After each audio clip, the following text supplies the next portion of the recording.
We're at Toronto Veg Fest at a food demo right now. Well, the end of a food demo. Veg Fest is phenomenal.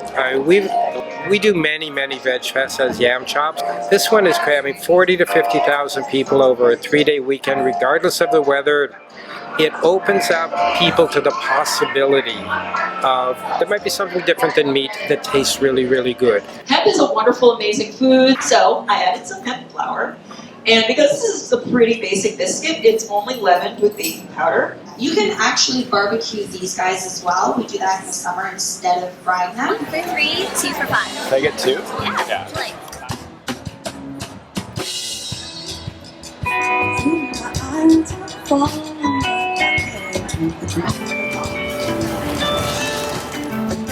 Who here is not yet vegan, vegetarian, but is veg curious? Let's hear a round of applause. Okay.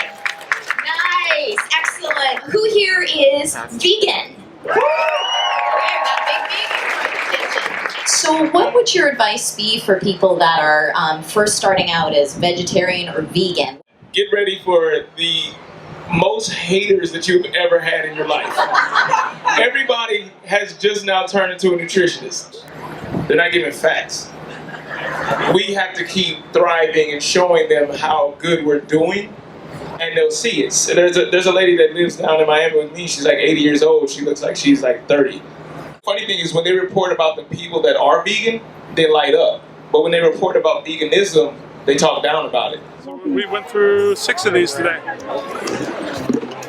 And extra fruit as well. Lots of melons, lots of watermelon, lots of everything you could possibly imagine that's coming from the harvest. So it's so good. Everything is just so yummy. I discovered the vegan diet for myself while being very sick. I've always been a very sick kid, being transferred from one doctor to another. And my parents tried everything they could, and at some certain point they just gave up on me. So I'm amazing myself and being such a good health as I am today. Of course, when I got to medical school, I was shocked to discover that this whole body of literature on reversing chronic disease with diet and lifestyle basically was being ignored. And I said, wait a second, if effectively the cure to the leading killer, heart disease, was lost down some rabbit hole and ignored, what else might there be in the medical literature that could help my patients but just didn't have a corporate budget driving its promotion?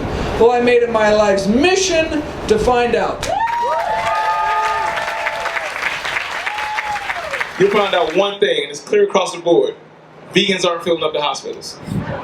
Like, nobody comes in with a heart attack because he had a salad that day. It doesn't happen. They're not like, yo, what happened to Dave? Oh man, he had 3 oranges, his heart exploded. It doesn't happen. Serving a cauliflower lentil burger with slaw and kicked up aioli and chili cheese nachos. We're getting into the hands of meat eaters and saying, it's not all gray tofu matter that sort of you have to gag your way down.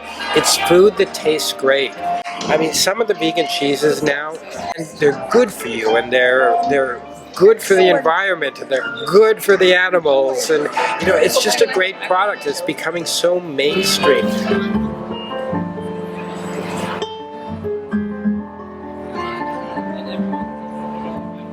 So the United Nations estimates that 90% of fish in the oceans will be gone by about 2050. Animal agriculture is the single biggest reason for deforestation. I don't know, I just like all like the animal rights kind of stuff, and I think she likes all the vegan food. I do like food where I can eat everything. She's already had a taco and a donut and that within 10 minutes. It works. It's the future. It's absolute, and this type of event brings the future to the masses. It really does.